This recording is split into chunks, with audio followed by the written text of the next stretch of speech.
श्री हनुमान बेनीवाल जी। सभापति महोदय, सबसे पहले तो मैं आपको धन्यवाद दूंगा कि राष्ट्रपति महोदय के अभिभाषण पर आपने मुझे बोलने का अवसर दिया। पक्ष विपक्ष के बहुत से विद्वान सदस्यों ने अपनी बात रखी और हमारे लिए सबसे खुशी की बात यह है कि आज से लोकसभा सुचारू रूप से चालू हो गई। देश की जनता जब पार्लियामेंट चलती है तो देश का नौजवान, किसान, तमाम वर्ग ये उम्मीद करता है कि लोकसभा चलेगी और हमारे मुद्दे वहाँ उठाए जाएंगे, सरकार का ध्यान आकर्षित करेंगे और उनका समाधान होगा। सभापति महोदय, राष्ट्रपति का अभिभाषण जो हमने देखा, स्कूली बच्चों को जिस तरह कहानी सुनाया करते थे, इसमें मुझे कोई विजन नजर नहीं आ रहा है। बस ये अभिभाषण के पक्ष में जो कसीदे पढ़े जा रहे थे, सही बोला। मेरे हिसाब से तो 2 बार आप सत्ता के अंदर रहे और 2 बार सत्ता में रहने के बाद तीसरी बार जब आपको आधा अधूरा जनादेश मिला और उसके बावजूद इस तरह का अभिभाषण होता, तो ये क्या आप इस अभिभाषण के अंदर जब आपके कई हारे हुए माननीय जो सांसद चुनाव हार गए तो उन्होंने ये कहा था कि अग्निपथ योजना की वजह से हम चुनाव हारे। मेरे राजस्थान के अंदर भी 3 भारतीय जनता पार्टी के हारे उम्मीदवारों ने बात कही थी। समझ महोदय, अग्निपथ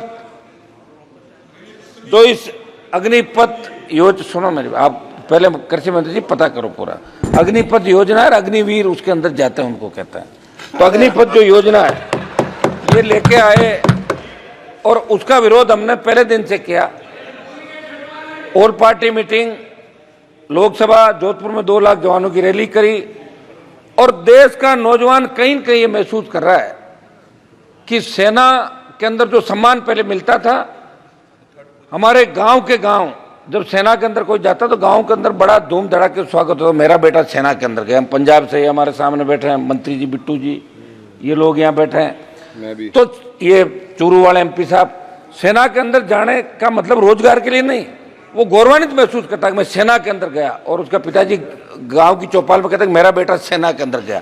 ये बड़ी बड़ी सादत 62, 65, 71 कारगिल की लड़ाइयों के अंदर हमारे नौजवानों ने दी। हरियाणा, पंजाब, उत्तर प्रदेश, राजस्थान और जितने अलग अलग रेजिमेंट जो हमारी बनी सेना के अंदर, वो रेजिमेंट का एक अलग नारा होता है और वो रेजिमेंट किस तरह लड़ाई लड़ती है। लेकिन इस अग्निवीर जो योजना, अग्निपथ योजना के अंदर अग्निवीर जो भर्ती किए और जिस तरह अग्निवीर को शहीद का दर्जा नहीं दिया जाता, अग्निवीर अगर लड़ते हुए शहीद हो जाता तो उसको शहीद सरकार नहीं मानती। जैसा रक्षा मंत्री जी कहते कि 1 करोड़ रुपए दे रहे हैं, तो 1 करोड़ रुपए कोई मायने नहीं रखता साहब।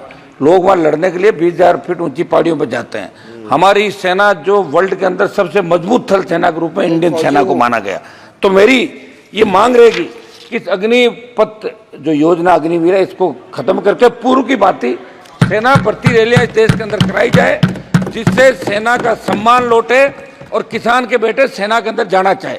हमारे यहाँ सेना भर्ती रैलियां में लोग गए ही नहीं। अग्निवीर वाली के अंदर लोगों ने बहिष्कार कर दिया, इनके चूरू के अंदर बहिष्कार कर दिया, सीकर के अंदर कर दिया, हरियाणा के अंदर कर दिया। ये आपके आर्मी के हमारे बेटे MP साहब। तो हम चाहते हैं कि भारत का सम्मान कैसे बढ़े।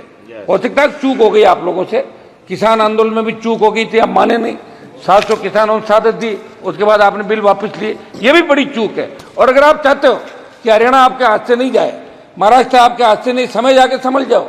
अब की बार 237 पे आओ, अब की बार 130-135 पे आ जाओगे जब 5 साल चुनाव होगा। धीरे धीरे घट रहे हो। 400 पार का नारा दिया था, नहीं पहुंच पाए। राजस्थान के हमारे मंत्री जी बैठे सामने, 2 मंत्री राजस्थान के अंदर, मेरे को कह रहे थे पिछली बार कि हमारी वजह से आप आ गए, ये पिछली बार कर लो। मैं तो फिर आ गया वापिस, आ गया 10-15, 10-12 7 आए, 3-4 आपके मार्जिन पे बॉर्डर पे रहे थे। सब आप तो मेरी प्लीज। समझ महोदय, एक समझ महोदय, मेरी सरकार से मांग है कि इस अग्निवीर अग्निपथ योजना को समाप्त करके, और एक उस समय जब अग्निपथ योजना लाए थे तो, रुकिए भाई 1 मिनट प्लीज, मूवी अलग है, इस योजना का नाम पढ़ ले, आप सुनो, पहले पढ़ाई करो, तैयारी करो। सिवाय मोदी जी के नारे लगाने के कुछ नहीं करते आप लोग, मोदी जी ही करते, पढ़ा करो। तो ये मेरा समझ, एक उस समय क्या हुआ था कि जब योजना आई, प्लीज उस समय आप कंक्लूड एक मिनट साहब, साहब, आप conclude में सेना कीजिए। भर्ती जो रैलियां होती थी उसमें हमारे बच्चों ने जो फिजिकल थल सेना आपकी रुकिए साहब क्यों बोल रहे हैं हम, थल सेना, वायुसेना और सुनिए, आपकी नेवी, इन तीनों के अंदर फिजिकल हो गया और बच्चों को ज्वाइनिंग लेटर दे दिए, उनकी भी भर्ती नहीं कर रहे हो, उनकी भर्ती की जाए। तो मेरी ये मांग रही है कि शपथ में अग्निवीर अग्निपथ को समाप्त करके और नए सिरे से सेना के सम्मान के अंदर बहुत चिंतित है पूरा देश, और आपके अंदर भी इस बात को लेकर हलचल है। निश्चित रूप से जब इस बार वोट की चोट लगी है तो आपके भी थोड़ी बहुत श्री तो मुझे सुदामा लग रहा है कि ठीक प्रसाद, हो। श्री सुदामा 2 मिनट प्रसाद बोल जी। रहे थे साहब आप एक बार, शपथ मोदी 2 मिनट बात तो समाप्त करो मेरी, आप तो 2 ही मिनट में करा दिया। श्री सुदामा मैं प्रसाद जी। समझ बोलते 2 मिनट सबको दिया आपने 2 मिनट। सभापति महोदय 2 मिनट में समाप्त कर लेता हूँ। इम्पोर्टेंट टॉपिक बात कर रहे अब मैं सिर्फ इम्पोर्टेंट टॉपिक पे बात करूंगा, उनको टोका टोकी नहीं कर रहा हूं। टॉपिक बात कीजिए, लेकिन कंक्लूड कीजिएगा ना। महोदय, समाचार पत्रों में असंगठित उद्योगों के वार्षिक सर्वेक्षण में नेशनल सैंपल सर्वे ऑफिस के आंकड़ों को पढ़ रहा था। विगत 7 सालों में 18 लाख उद्योग बंद हो गए, 54 लाख लोगों को नौकरी खोनी पड़ी। नोटबंदी, जीएसटी से कोरोना महामारी इसका कारण, प्रमुख कारण है, लेकिन अभी बात में इस बात का कोई जिक्र नहीं। सौद महोदय, युवा आत्महत्या कर रहा है और नशे की बढ़ती प्रवृत्ति देश के लिए चिंता का विषय। सिंथेटिक नशा पंजाब, हरियाणा, राजस्थान, एमडीएमए, एलएसडी, इस पे कैसे रोकथाम हो, ये हम सब के लिए चिंता का विषय, सबको इस पर विचार करना चाहिए।